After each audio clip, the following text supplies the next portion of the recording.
ইনষ্টাগ্ৰামত জাহাংগীৰৰ এটা আৱেগিক পোষ্ট, জান তুমি ভালে থকা, তাৰ পিছতেই ভয়ংকৰ ঘটনা।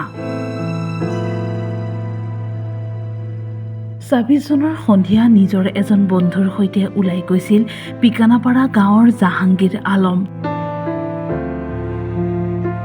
বৰতাৰী দলঙত ৰৈ ইনষ্টাগ্ৰামত পত্নীক উদ্দেশ্যি দিছিল এটা আৱেগিক পোষ্ট।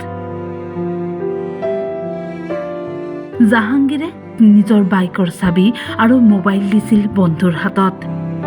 তাৰ পিছতে ঘটিছিল এটা ভয়ংকৰ ঘটনা। লগে লগে লাগি গ'ল হোৱা-দোৱা। লগে লগে জাহাংগীৰৰ বন্ধুজনৰ লগতে স্থানীয় ৰাইজে নদীত চলাই অভিযান, কিন্তু কোনো সন্ধান উলিয়াব পৰা নগ'ল জাহাংগীৰৰ।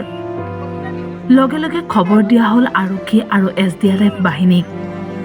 SDRF বাহিনীয়েও অভিযান চলাই যদিও আন্ধাৰ হোৱাৰ বাবে উদ্ধাৰ কৰিব পৰা নগ'ল জাহাংগীৰক।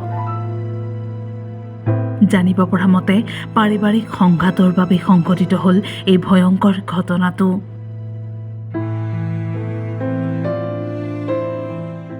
ব্ৰিজৰ ওপৰৰ পৰা ল'ৰা এটাই ঝাপ মাৰি তাৰ চেষ্টা কৰিছে। তাৰপিছত মই ব্ৰিজ পৰা সোনকালে অলপ আহিলোঁ। অহাৰ পিছত চালোঁ যে মানুহৰ মুখৰ পৰা শুনিলোঁ যে বেহুলাৰ পৰা পিকনাপাৰাৰ জহৰালৈ ল'ৰা ব্ৰিজৰ ওপৰৰ পৰা লাভ দিছে। এতিয়ালৈকে তাৰমানে পুলিচ বাহিনী আহিছে, খুজি আছে, এতিয়ালৈকে পোৱা নাই। মই এইখিনি মই জানো। কোন ব্ৰিজ এইটো? এইটো বৰতাৰী ব্ৰিজ। কিমান সময় আগত হৈছে ঘটনাটো?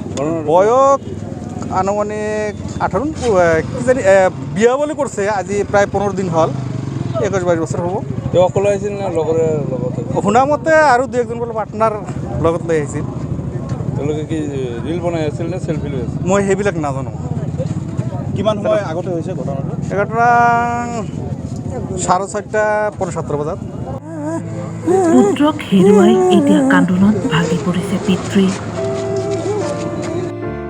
প্ৰায় 15 দিন পূৰ্বে বিবাহপাশত আবদ্ধ হোৱা জাহাংগীৰ আলমৰ এই ঘটনাই এতিয়া জোকাৰি গৈছে সমগ্ৰ অঞ্চল।